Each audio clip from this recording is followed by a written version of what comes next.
ರಾಮಚಂದ್ರಾಪುರ ಮಠ ಶ್ರೀಗಳು, ಚಾರುಕೀರ್ತಿ ಭಟ್ಟಾರಕ ಶ್ರೀಗಳು, Shri Kanchan Gupta the veteran journalist, PMO adviser, information and broadcasting ministry, Hadamaru ಶ್ರೀಗಳು, ದೇವಾಂಗ ಶ್ರೀಗಳು, ಯತಿರಾಜ ಮಠದ ಶ್ರೀಗಳು, ವಾಲ್ಮೀಕಿ ಮಠದ ಶ್ರೀಗಳು, ಅಖಾಡ ಪರಿಷತ್ ಅಧ್ಯಕ್ಷರು ವೀಣಾ ಬನ್ನಂಜೆ,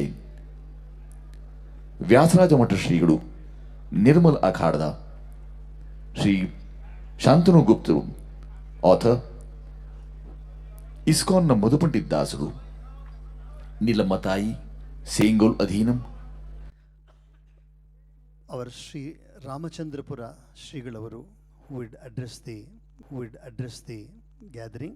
ಪರಮಪೂಜ್ಯ ಶ್ರೀಗಳವರೇ ತಾವು ತಮ್ಮ ಸಂಬೋಧಿಸಬಹುದು.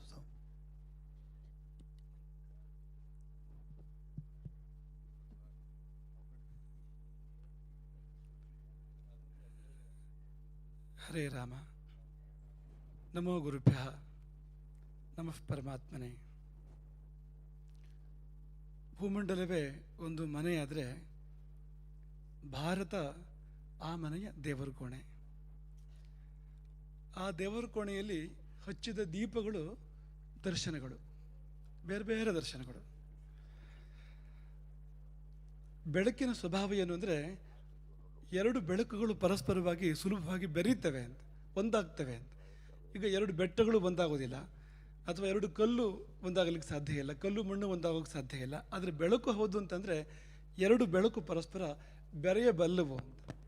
ಹಾಗೆ ನಾವೆಲ್ಲರೂ ಕೂಡ ಜಗತ್ತೆಂಬ ಒಂದು ಮನೆಯ ದೇವರ ಕೋಣೆ ಭಾರತ, ಅಲ್ಲಿ ಬೆಳಗಿದ ದೀಪಗಳು, ದರ್ಶನಗಳು, ಸಿದ್ಧಾಂತಗಳು, ಆ ಸಿದ್ಧಾಂತಗಳ ದರ್ಶನಗಳ ಪ್ರತಿನಿಧಿಗಳು ನಾವೆಲ್ಲರೂ ಕೂಡ. ನಾವು ಬೆಳಕೆ ಆದವರು. ಹಾಗೆ ನಾವು ಒಬ್ರಿಗೊಬ್ಬರು ಬೆರೆಯೋದಿಲ್ಲ ಅಂದರೆ ಅದರ ಅರ್ಥ ನಾವು ಬೆಳಕಲ್ಲ ಅಂತ. ಬೆಳಕು ಹೌದಾದರೆ ಬೆರೆಯೋಕ್ಕೆ ಸಾಧ್ಯ ಆಗಬೇಕು ಅಂತ. ಹಾಗಾಗಿ ನಾವು ನಮ್ಮತನವನ್ನೇ ಕಳ್ಕೊಂಡಾಗ ಆಗತ್ತೆ, ನಾವು ಬೆರೆದೇ ಇದ್ದರೆ, ಒಂದಾಗದೇ ಇದ್ದರೆ. ಇದು ಒಂದು ವಿಷಯ. ಇನ್ನೊಂದು ವಿಷಯ, ಬೆಳಕಿನ ಸ್ವಭಾವ, ದೀಪದ ಸ್ವಭಾವ ಬೆಳಕು ಚೆಲ್ಲುವಂಥದ್ದು ಅಂತ, ಜಗತ್ತನ್ನು ಬೆಳಕಾಗಿಸುವಂಥದ್ದು ಅಂತ. ಹಾಗೆ ನಾವುಗಳು ಸಮಾಜಕ್ಕೆ ಬೆಳಕನ್ನು ಚೆಲ್ಲಬೇಕಾಗಿರ್ತಕ್ಕಂಥವ್ರು, ನಡಿಬೇಕಾದ ದಾರಿಯನ್ನು ತೋರಿಸ್ಬೇಕಾಗಿರ್ತಕ್ಕಂಥವ್ರು. ಅದನ್ನು ಮಾಡಲಿಕ್ಕೂ ಕೂಡ ಇವತ್ತು ಒಂದು ಒಳ್ಳೆಯ ಉಪಕ್ರಮವನ್ನು ಮಾಡಲಾಗಿದೆ. 5 ಸರಳವಾಗಿರ್ತಕ್ಕಂಥ ಆಚರಣೆಗಳನ್ನ ನಿತ್ಯ ಜೀವನಕ್ಕೆ ಕೊಟ್ಟು ತನ್ಮೂಲಕವಾಗಿ ಮನುಷ್ಯ ಪೂರ್ಣನಾಗೋದು ಹೇಗೆ ಅನ್ನೋ ಬಗ್ಗೆ ಒಂದು ಮಾರ್ಗದರ್ಶನವನ್ನು ಮಾಡಲಾಗಿದೆ. ನಾವೆಲ್ಲರೂ ಮಾಡಬೇಕಾಗಿರ್ತಕ್ಕಂಥದ್ದು ಅದು ಎಂಬುದನ್ನು ಕೂಡ ಈ ಸಮಯದಲ್ಲಿ ನಾವು ನೆಟ್ ಮಾಡ್ಕೊಳ್ತೇವೆ. ಅಂತೂ ಒಂದು ಭಾರಿ ಪ್ರಯತ್ನ ಇದು, ಚಿಕ್ಕ ಪ್ರಯತ್ನ ಅಲ್ಲ. ಈ ಪ್ರಪಂಚವನ್ನು ಬೇಕಾದರೂ ಒಂದು ಮಾಡಬಹುದು, ಅದರ ಸಂತರಗಳನ್ನು ಒಂದು ಮಾಡುವಂಥದ್ದು ಅನ್ನೋದು ಪ್ರಪಂಚ ಒಂದು ಮಾಡೋದಕ್ಕಿಂತಲೂ ಕೂಡ ದೊಡ್ಡ ಒಂದು ಪ್ರಯತ್ನವೇ ಹೋದದು. ಹಾಗಾಗಿ ಈ ಪ್ರಯತ್ನವನ್ನು ನಾವು ಮೆಚ್ಚಲೇಬೇಕು. ಇದರ ಹಿಂದೆ ಇರ್ತಕ್ಕಂಥ ವ್ಯಕ್ತಿಗಳು, ಶಕ್ತಿಗಳು, ಅವರ ಪ್ರಯತ್ನವನ್ನು ನಾವು ಖಂಡಿತ ಮೆಚ್ಚಲೇಬೇಕು. ಕೊನೆ ಮಾತು ಏನು ಅಂದರೆ, ಈ ಆಲೋಚನೆ ಆಚರಣೆಗೆ ಬರೋದು ನಮ್ಮೆಲ್ಲರ ಕೈಯಲ್ಲಿದೆ ಅಂತ.